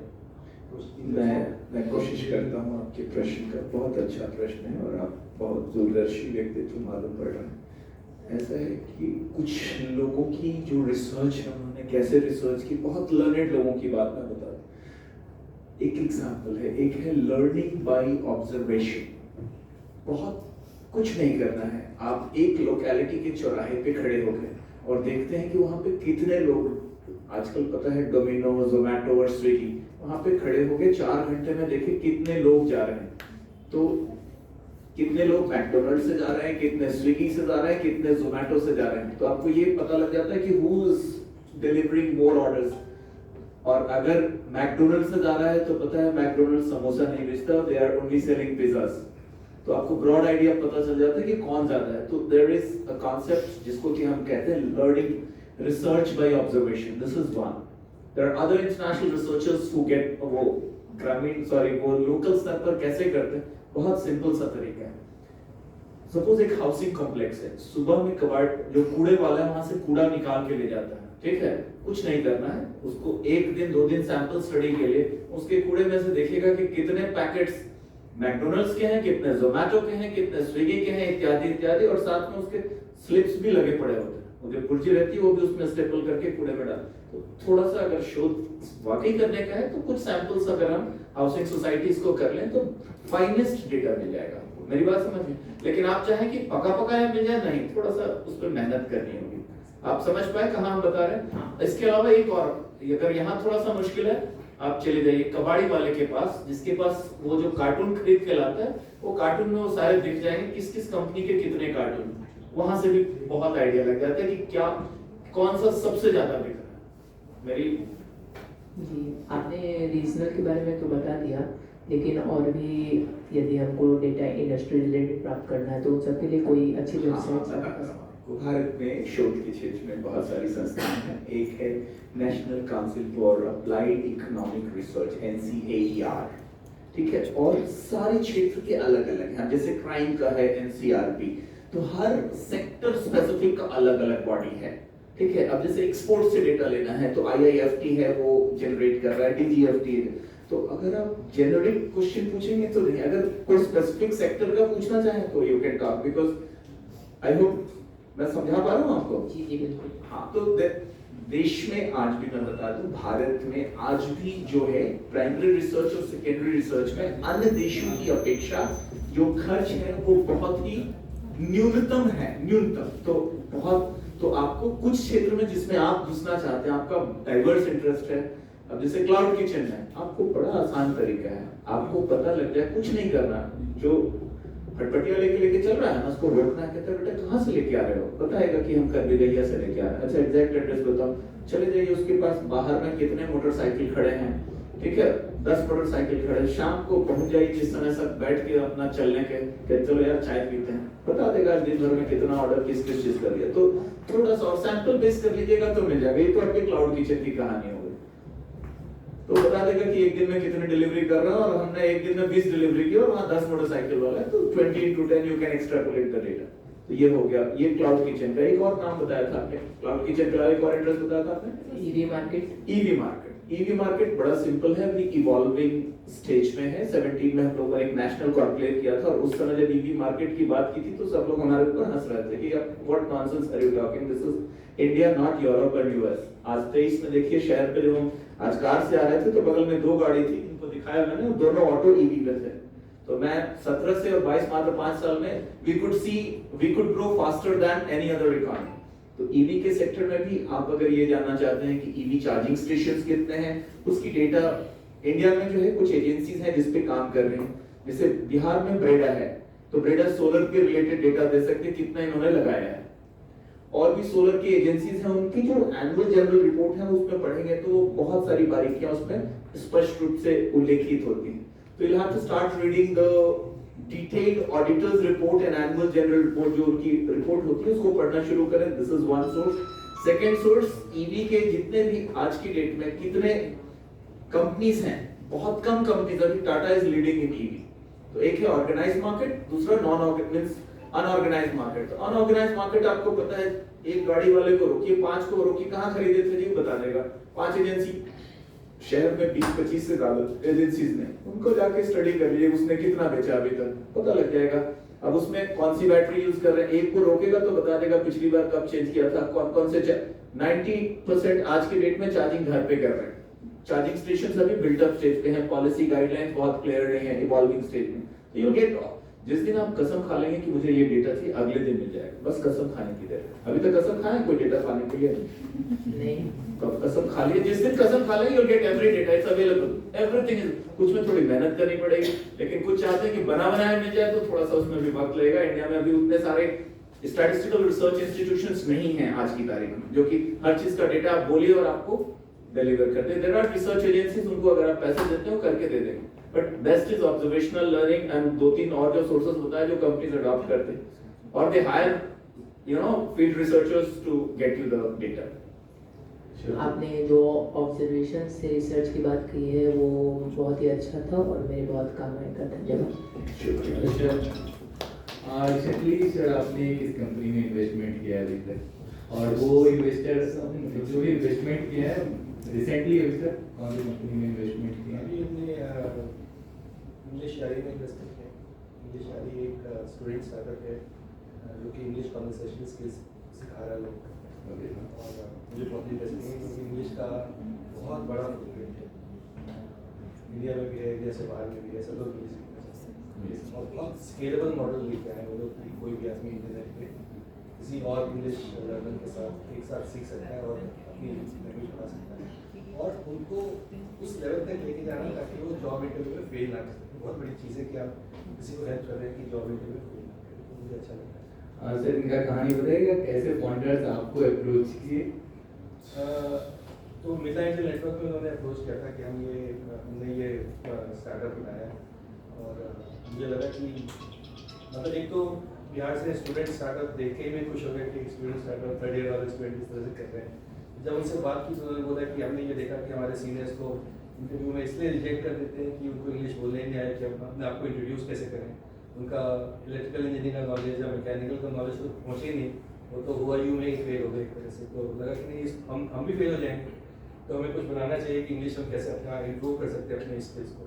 तो उन्होंने कुछ इंग्लिश के लेसन्स और कैप्सूल्स बनाए, फिर उन्होंने एक कम्युनिटी बनाई जो कि दूसरों का सुनेंगे। तो अभी आप वहाँ जाके एक लेसन पढ़ेंगे तो एक आपके पास शीट आएगी, उसको आप पढ़ेंगे, मैं सुनूंगा और मैं आपको नहीं आप यहाँ पे गलती करते हैं, इसको ऐसे पढ़ लीजिए। तो जैसे जितना ज़्यादा प्रैक्टिस हो जाएगा आपका इंग्लिश का, वैसे वैसे स्किल आपका बढ़ जाएगा। और जनरली आपके कॉलेज में या बिहार में क्या आप सारा टाइम फैमिली में हिंदी में बात कर रहे हैं, तो इंग्लिश क्योंकि प्रैक्टिस नहीं होती इसलिए आपको कॉन्फिडेंस नहीं आता। जब प्रैक्टिस हो जाएगा तो अपने आप कॉन्फिडेंस आ जाएगा। इंग्लिश आज मुझे अच्छा लगता है। एडुडोर में इन्वेस्टमेंट किया हमने, जो कि प्राइवेट स्कूल्स का हायरिंग का प्लेटफॉर्म बना रहे हैं और ऑलरेडी 18 स्टेट से ऑलरेडी उनके पास कस्टमर्स हैं, जो कि बहुत कम मार्केटिंग से आ रहे हैं। तो मतलब है कि जो स्कूल्स हैं उनको बहुत डिमांड है कि अच्छा हाई क्वालिटी टीचर हायर किया जाए और उनके पास टीचर्स भी हैं 5-6 हज़ार के प्लेटफॉर्म पे और स्कूल्स भी आ रहे हैं उनके पास। तो मुझे अच्छा लगता है, दोनों अच्छे लगते हैं। अभी जो 38 रेस्टोरेंट की बात की है तो सर उसमें आपका कितना कैपिटल से उनमें इन्वेस्ट किया और कितना इक्विटी आपने लिए सर? तो जब आईपीओ में जाएंगे तब देखेगा। Recently that will be disclosed in the red herring prospectus. Start learning, reading red herring prospectus on the various stock exchanges websites. मैं बोल सकता हूँ कि एडुडोर का ऑलमोस्ट जैसे 4-5 महीने से उनका हमारा मतलब मेंटरिंग के लेवल पे है इस समय, मेंटरिंग और प्रीस्टीज लेवल इन्वेस्टमेंट है। लेकिन अब वो जो है एक बड़े एंजल ग्रुप के साथ बात करें, 1.5 करोड़ की फंड रेज की बात करें, हो सकता है कि उनका काफ़ी अच्छा मतलब पैन इंडिया, अगर हम देखते हैं कि बिहार से पैन इंडिया स्टार्टअप कौन सा बन सकता है, तो मुझे लगता है एडुडोर बन सकता है, हिंदी शायरी बन सकता है, रोडवेज डेफिनेटली बन सकता है, हनुमान डेफिनेटली बन सकता है। और भी 2-3 है, एक बेगूसराय में शुरू किया फार्म ब्लूम करके शुरू किया, जो कि अगर आप लोगों को पता हो कि जब फार्मर अपना रबी या खरीफ का क्रॉप करने जाता है तो मार्केट वाले जो है सारा ब्लैक बाजारी करके मार्केट का जो भी रेट है सीड्स का, डीएपी का, पोटैश का, ये सारे बढ़ा देते हैं, 60 to 70% ब्लैक कर देते हैं और फार्मर को खरीदना ही उसका गला फंसा होता है कि नहीं खरीदेंगे तो मेरा टाइम खराब हो गया। तो उन्होंने एक फंडिंग को यूज़ करके एक तरह से ब्लॉक डिस्ट्रीब्यूशन के ऊपर ब्लॉक कैपेसिटी क्रिएट कर देते हैं और वो 70-60-70% का जो ब्लैक मनी जाता है उसके बजाय में 10-12% का वहाँ से सर्विस फी ले रहे हैं वहाँ से और काफ़ी स्केल करते हैं। तो 500 फार्मर्स के साथ ऑलरेडी काम कर रहे हैं बहुत अच्छे और मुझे लगता है कि आराम से 5,000-50,000 फार्मर्स के साथ जा सकते हैं। जिस तरह का देहात है उस तरह का बड़ा स्टार्टअप बन सकता है और फार्मिंग में लगता है मुझे कोई काम करे जहाँ पे कि फार्मर को बेनिफिट मिले तो उसको सलूट करना चाहिए, उसको सपोर्ट। Thank you sir. और मैं भी एक्चुअली मिथिला से ही बिलोंग करती हूँ और हम लोग लाइक सर्विस सेक्टर में हैं। हमारा भी प्लेटफॉर्म है जहाँ पे हम लोग टीचर्स, इंस्टीट्यूट्स और गार्जियंस को कनेक्ट करते हैं और जहाँ पे लाइक लोग इंस्टीट्यूट्स को कोई फैकल्टी एक्सपर्ट्स टीचर्स का रिक्वायरमेंट होता है या गार्जियंस को अपने बच्चे के लिए 1-to-1 सेशन के लिए लाइक टीचर्स का रिक्वायरमेंट होता है और लाइक तो हम लोग कनेक्ट करवाते हैं क्योंकि हमारे प्लेटफॉर्म पे लाइक अभी करेंटली अप्रॉक्स 4,000 to 5,000 टीचर्स हमारे प्लेटफॉर्म से कनेक्टेड हैं और हमारा 3 सिटीज़ में ऑपरेशनल भी है लाइक दरभंगा, कोलकाता और हम लोग अराउंड 2 ईयर से वर्क कर रहे हैं इस सेक्टर में। तो बेसिकली मतलब मेरा ये क्वेश्चन था कि जैसे अभी हम लोग एक इमर्जिंग स्टार्टअप हैं तो मतलब मेन प्राइम फोकस हमारा क्या होना चाहिए, जैसे मार्केटिंग पे होना चाहिए या टेक्नोलॉजी पे ज़्यादा होना चाहिए या सेल्स को लेकर होना चाहिए? मेन फोकस जो आपका कस्टमर है उसकी प्रॉब्लम को मैं कैसे सॉल्व करूँ। अगर उनकी सबसे बड़ी प्रॉब्लम है कि मुझे कैंडिडेट नहीं मिल रहा है तो आपका फोकस कैंडिडेट का रिज्यूमे इजी बनाने में। अगर उनका प्रॉब्लम है कि मैं कैंडिडेट से बात नहीं कर पा रहा हूँ तो आपका होना चाहिए मैं कैंडिडेट का इंटरव्यू कैसे ऑनलाइन करा दूँ। आप अपने कस्टमर की सुनोगे तो बाकी सब अपने आप चलता रहेगा। बेसिकली सर ट्यूटरिंग सेक्टर है कि बहुत बड़ा सेक्टर है बट इट इज़ अनऑर्गेनाइज्ड। तो basically like he is the co-founder of the company and I am the founder of the company. तो basically the sector is unorganized, काफ़ी बड़ा market है, it needs lots of improvisation in the tutoring sector. Yes. And that is why you are the founder. क्योंकि unorganized है इसलिए आपको मौका मिला हुआ है कि आप उसको organize कर दीजिए. Yeah, that's what we are doing, sir. Good. Sir मेरा जो सवाल है ये बेस्ड ऑन मतलब मेरा कोई फंडिंग पे सवाल नहीं है, बट यहाँ पे शायद आपका एक्सपीरियंस मुझे मेरा आंसर दे पाएगा। तो यहाँ जितने लोग हैं एक्सपर्ट्स हैं, मैं सबसे उनसे एक सवाल पूछना चाहती हूँ। सर लूम्स जो कंपनी है, हम हमारा 2 मीडियम है, हम 2 ऑडियंसेस को सर्व करते हैं, ठीक है। हम MSMEs को सर्व करते हैं, ठीक है, स्मॉल स्केल बिजनेसेस को सर्व करते हैं, जो कि एक बहुत बड़ा ऑडियंस है, ठीक है, और इन्हें नीड होती है। सबसे पहली चीज़ है कि मार्केट में इन्हें नीड होती है, ये मेरा मतलब बट इनका जो पॉकेट साइज होता है वो बहुत छोटा होता है। जैसा आपने थोड़ी देर पहले हमें बताया अभी कि वो ज़्यादा पे इन्वेस्ट नहीं कर सकते, वो ज़्यादा मार्केट पे इन्वेस्ट नहीं कर सकते हैं। और हमारा दूसरा ऑडियंस है जो ब्रांड्स होते हैं, जो बड़ी कंपनीज होती हैं, जिनका एक अच्छा टारगेट बेस है, ठीक है। मैं एक एग्जांपल के तौर पे कहूँगी, चाहे बिहार बेस्ड कंपनी ही है, जैसे प्रमोद हो गया या हरीलाल हो गया या बीकानेर हो गया, इस टाइप के जो स्वीट शॉप्स हैं, या मल्टीपल सेक्टर में, ये तो मैंने फूड की बात की। तो हमारा जो रेवेन्यू आता है कंपनी में वो इन बड़े कंपनीज से आता है, और जो हमारे जो एक नीड वाला सेक्टर है वो हमारे MSMEs हैं, जिनको हम केटर करना चाहते हैं। वो हमारा पर्सनल इंटरेस्ट है, क्योंकि मुझे लगता है कि वहाँ एक प्रॉब्लम लाई करता है। तो सर जब मैं अपने कंपनी को प्रॉफिटेबल बनाती हूँ और वहाँ से रेवेन्यू जब लाती हूँ, तो एक साइकोलॉजी बहुत बड़ा फैक्टर प्ले करता है। जब मैं उन्हें कहती हूँ कि मैं आपको एंड टू एंड सर्विस दूंगी, ठीक है, where I can consult you in the creative domain, आपको जैसा प्रोडक्ट चाहिए हम बता सकते हैं, मार्केट में पोजीशन कर सकते हैं, हम आपको प्रिंट दे सकते हैं उस चीज़ का। तो उनका बहुत बेसिक सा क्वेश्चन होता है कि मैं ये चीज़, और 99% टाइम्स ये होता है कि मुझे ये चीज़ मैं सोर्स ऑलरेडी दिल्ली से कर रहा हूँ, कोलकाता के मार्केट से कर रहा हूँ, मुंबई से कर रहा हूँ, ठीक है, why to rely anyone in Bihar, ठीक है। ठीक है, मैं उन्हें एक इमोशनल एंगल देती हूँ कि why not boom the economy over here and somehow you are also working on that as well. So but the challenges sticks, ठीक है, मतलब प्राइस एक फैक्टर होता है, बट हमारी प्राइसेस को मैं उस लेवल पे लेके चली जाती हूँ कि और आपका पेन भी रिड्यूस करती हूँ कि आपको जो वहाँ पे कम्युनिकेट करना होता है, जो चीज़ आपको दिल्ली से मंगवाना होता है, उसका एक पेन होता है, ठीक है, वो कैसे ट्रांसपोर्ट से आ रहा है, टाइम पे आ रहा है कि नहीं आ रहा है, नीड्स फुलफिल कर रहा है कि नहीं, तो वो वहाँ पे मैं उस चीज़ को सॉल्व करती हूँ। फिर भी वो एक साइकोलॉजी इशू यहाँ पे रहता है, ठीक है, तो मैं उसको बिजनेसेस मॉडल में, क्योंकि वो इमोशनल एंगल नहीं होता है ज़्यादा बिजनेस में, B2B मॉडल में ज़्यादा इमोशनल एंगल नहीं होता, तो उनको कैसे केटर कर सकती हूँ? ट्रस्ट से, क्रेडिबिलिटी से, आपका उस बिजनेस में उस प्रॉब्लम को सॉल्व करने का क्या क्रेडिबिलिटी, आपका क्या एक्सपीरियंस है? अगर वो दिल्ली से खरीद रहा है और यहाँ से नहीं खरीद रहा है, तो इसका मतलब है दिल्ली में कंफर्ट है उसका कि मेरा काम हो जाएगा, क्वालिटी हो जाएगा, तो एक्सपर्टीज मिलेगी। क्या आपका एक्सपर्टीज उस लेवल पे है? क्या आपके पास केस स्टडी है पुराने कस्टमर? क्या आपके पास कस्टमर टेस्टिमोनियल है?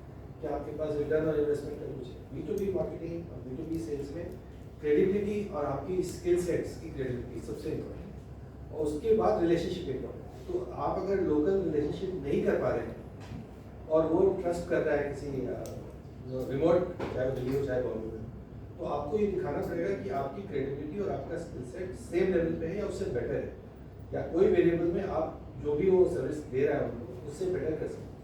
Price is always not important. तो क्रेडिबिलिटी के देखिए आप क्रेडिबिलिटी कहाँ पे आपको गैप दिख रहा है उसमें, वो जरूरी है। सर कुछ ऑनलाइन क्वेश्चन, ऑनलाइन क्वेश्चन हैं क्या कुछ? हाँ बोलिए। सर मेरा नाम संतोष कुमार है और हम लोग डेयरी फार्मिंग में काम कर रहे हैं। तो इसलिए क्या कर रहे हैं कि हम लोग 10 काउ का एक फ्रेंचाइजी मॉडल बनाया है, और जो हमने 3-4 सालों में काम करके जो एक्सपीरियंस किया वो डेयरी फार्मिंग एक लेबर और कैपिटल इंटेंसिव है। लेबर इंटेंसिव को हमने खत्म इसलिए किया कि जो किसान है उसी को हमने मालिक बना दिया बैंक से लोन दिला के, और कैपिटल बैंकों के पास बहुत बड़ा है। अगर फिर मैं बात करूँ कि बिहार का, तो SFDC की जो मीटिंग होती है उसका मैं एक रिपोर्ट पढ़ रहा था, उसमें सिर्फ स्टेट बैंक ऑफ इंडिया उन्होंने टारगेट किया था कि इस फाइनेंस ये देने मेरे को 600 करोड़ का लोन डेयरी में करना है, but total sanction amount less than 3 crore था। और ऐसे हमने कुछ बहुत सारा मेहनत करके स्टेट बैंक ऑफ इंडिया से मुद्रा डेयरी के अंदर 5-6 लोन कराया है महिला किसानों को, और बैंक के लिए तो हॉट केक सेलिंग प्रोडक्ट है, और वो इस तरीके से कि आपके साथ एमओयू करते हैं। मैं जानना ये चाहता हूँ सर कि हमारी कंपनी का स्ट्रक्चर किस तरीके से होना चाहिए, लाइक कहीं को डेयरी फिनटेक या कुछ बैंक नॉर्म्स बैंक का लाइसेंस, या जस्ट उनके साथ एक टाई अप करूँ कि आप मेरे को इतना फंड दो मैं इसे सैंक्शन, मतलब कौन सा स्ट्रक्चर लेके चले सर? बैंक बहुत है जी, आज की भी मीटिंग में जो हमारी अभी हुई थी सर थे, राना सर भी थे, तो उस पर CBI ने सेंट्रल बैंक ऑफ इंडिया ने सीधा बोला कि हम आपके साथ एमओयू करते हैं, already state bank of India के साथ हमारे साथ एमओयू साइन है, तो क्या स्ट्रक्चर होना चाहिए फाइनेंशियल को लेके ये कॉर्पोरेट स्ट्रक्चर को कोई सीए बेटर बता पाएंगे या लॉयर आपको बेटर बता पाएंगे, बट डेयरी में मेरा अपना इंटरेस्ट है, हमने एक सिंगला विलेज में इन्वेस्टमेंट भी किया, और मैं मानता हूँ कि एटलीस्ट हमारे क्षेत्र में डेयरी की बहुत बड़ी डिमांड है, और फ्रेश मिल्क और हाई क्वालिटी मिल्क की काफ़ी शॉर्टेज आ रही है, क्योंकि पटना से मुजफ्फरपुर सुधा जो है सप्लाई नहीं दे पा रहा है, और जो हमने उसका इकोनॉमी देखा है उसमें अप्रॉक्सीमेटली 300 लीटर में 1 करोड़ का रेवेन्यू बनता है। तो अगर आप 30,000 लीटर में चले जाए तो 100 करोड़ का आपका रेवेन्यू बनता है सीधा सीधा, 30% के करीब का मार्जिन रहता है, बहुत अच्छा लगता है मुझे एज अ बिजनेस कैटेगरी, बहुत अच्छा है। स्ट्रक्चर आपको सीए या लॉयर बताएंगे क्या स्ट्रक्चर बेस्ट रहेगा आपके मॉडल के लिए। बैंक्स के अलावा जो NBFCs हैं, खास करके जो माइक्रो फाइनेंस वाले हैं, वो ज़्यादा एक्टिव हैं फाइनेंस करने में, तो आप उनको एक बार कंसल्ट कीजिए। जैसे इसमें है कुछ तो हर एक सिटी 100 करोड़ का मार्केट है, जैसे पटना में अगर आप 30,000 लीटर डेली का सेल कर रहे हो तो ये मतलब 150 करोड़ का मार्केट है, और ऑलरेडी पटना में भी 6 लाख लीटर मिल्क सेल हो रहा है, गया मुजफ्फरपुर सारा मार्केट है, तो बैंक से तैयार। Any questions from the online fraternity? Anybody would like to ask questions? Any questions from the online members? कुछ कमेंट्स में आए हुए question. One lady has asked a question. Savita has asked, kindly help us to understand your future plans as well. Mithila Angel Network, future plans to support these startups from marginalized areas. Thanks. Thank you so much सत्ता जी। Future plans में तो हमारा focus अभी मिथिलांचल पे ही है, एक तरह से मिथिला एंजल नेटवर्क में, और एक हमें लगता है कि दरभंगा में खास करके और मिथिला में इंक्यूबेटर्स शायद अभी डेफिशिएंट है, तो एक मेरे हम लोग काम कर रहे हैं कि हम वहाँ पे इंक्यूबेटर कैसे शुरू करें, और होपफुली इसी ट्रिप में हम बात करेंगे। WIT से बात हो रही है, दरभंगा कॉलेज इंजीनियरिंग से बात हुई है, LNU से बात हुई है कि कोई होस्ट कर दे, तो हमारे पास जो हमारे 700-750 लोग हैं, प्रोफेशनल्स हैं, वो मेंटरिंग कर सकते हैं, वहाँ पे रिमोट मेंटरिंग ऑफर कर सकते हैं, सपोर्ट ऑफर कर सकते हैं। और दूसरा हमारा ये मानना है कि 1 साल के अंदर में वहाँ पे STPI शुरू हो जाएगा, तो दरभंगा से सॉफ्टवेयर एक्सपोर्ट्स का हम कैसे काम कर सकते हैं, क्योंकि मेरा अपना बैकग्राउंड सॉफ्टवेयर डेवलपमेंट से है, तो क्या हम वहाँ पे एक अपना यूनिट डाल सकते हैं जो कि सॉफ्टवेयर एक्सपोर्ट्स करेगा। तो आप समझिए कि सॉफ्टवेयर एक्सपोर्ट का यूनिट हो गया, एक तरह से इंक्यूबेशन का यूनिट हो गया, और बीच में अगर हमें टैलेंट डेवलपमेंट के लिए, जैसे कुछ आप पाइथन का काम कर रहे हैं मान लीजिए, बहुत हाई स्किल का एक प्रोग्रामिंग का हम अगर अकेडमी शुरू करेंगे वहाँ पे, जैसे सुपर टकी चलता है, तो क्या हम इतना तेज लोगों का टैलेंट बढ़ा देंगे कि जॉब्स उनके लिए आसान हो, कि हो सकता है उनकी इंग्लिश अच्छी नहीं हो लेकिन उनकी प्रोग्रामिंग इस लेवल पे चली जाए एक पर्टिकुलर स्किल सेट में जो हाई डिमांड है। तो हम ये तीनों कंपोनेंट पे काम कर रहे हैं, और हो सकता है पूरा का पूरा इकोसिस्टम दरभंगा में 2-3 साल में बना के रखें। Thank you for that, sir. I think thanks for your valuable request to Kumar Kumarji to extend formal vote of thanks. धन्यवाद। अरविंद जी जो दरभंगा में खोलना चाह रहे हैं, तो मैं इनको कनेक्ट करा दूंगा वहाँ दरभंगा इंजीनियरिंग कॉलेज के जो हैं प्रिंसिपल, वहाँ पे आप साथ मिल करके उनके यहाँ इंक्यूबेशन सेंटर आप कर सकते हैं। उसमें CI प्रमोद तिवारी जी से बात हुई है, संदीप तिवारी, हाँ ठीक है, तो अच्छा है, वो चूँकि इंक्यूबेशन के ही फील्ड के हैं, तो ये बहुत अच्छा भी है और बहुत हमारी ज़रूरत भी है बिहार के लिए और उस इलाके के लिए। साथ ही हम जो है बहुत धन्यवाद देते हैं अरविंद जी को कि ये यहाँ के स्टार्टअप पे बहुत अच्छे तरीके से इन्वेस्टमेंट कर रहे हैं, और हमारे यहाँ CIMT के तो कई स्टार्टअप में इन्होंने मिथिला एंजल में फंड किया है, इसमें दिलखुश एक है। तो रोडवेज बिल्कुल नहीं है, और हनुमान में भी है। तो इसके साथ ही साथ एक चीज़ और भी हम लोग आज अनाउंस कर रहे हैं कि अरविंद जी को हमारे यहाँ फाउंडेशन का जो एडवाइजरी बोर्ड बन रहा है, उसमें अरविंद जी हमारे हमारा MOU भी हो रहा है। हमारे हम लोग यहाँ के बिहार में जो भी काम कर रहे हैं बिहार के साथ, या जो एग्रेसिवली स्टार्टअप में काम कर रहे हैं, उन सबको हम लोग अपने साथ जो है जोड़ें, आप ही लोगों के लिए यहाँ के स्टार्टअप्स को उसका फायदा मिल सके। तो बहुत बहुत धन्यवाद। आज इस कार्यक्रम के लिए अरविंद जी आए, और हम आगे भी इनके साथ जो है इस तरह के सेशंस करते रहेंगे। जब भी ये बिहार आएंगे तो हम लोग कोशिश करेंगे कि इनका जो है हमारे स्टार्टअप्स के साथ यहाँ भी और CIMP में भी इनके अनुभव का हम लोग लाभ उठा पाएँ और स्टार्टअप को लाभ दिला पाएँ। और हम लोग स्वागत करना चाहेंगे से।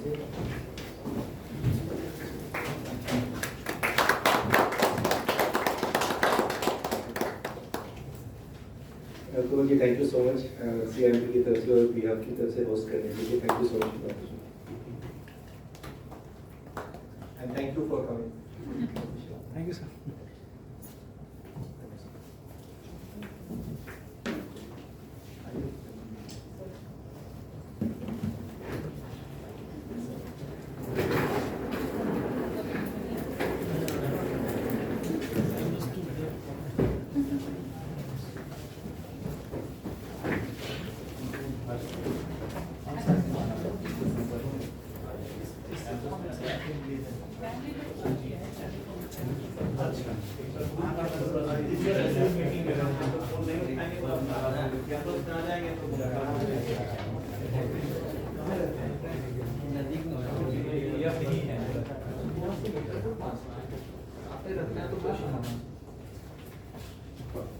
राजीव जी से कोऑर्डिनेट कर लीजिएगा। Rajiv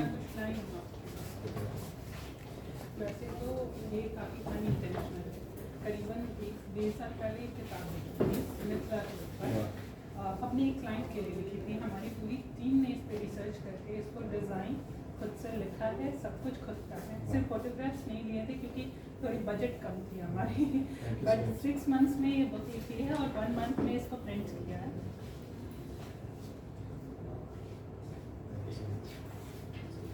Sir, can I have a photo with my take Sagwan shampoo and thank you sir. We are very proud sir, and he started in first year of the college and he said that I want to meet sir. Thank you sir. Thank you so much. I hope you will like the book. हाँ बिल्कुल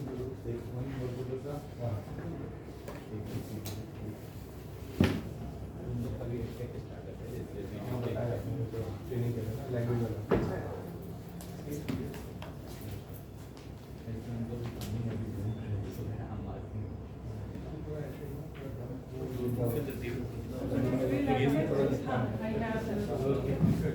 राजीव जी का contact है ना? वैसे भी ये मेरा number है, आप मुझे कॉन्टैक्ट कर लीजिएगा। मैं बिहार कंटिन्यू करता हूँ।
हाँ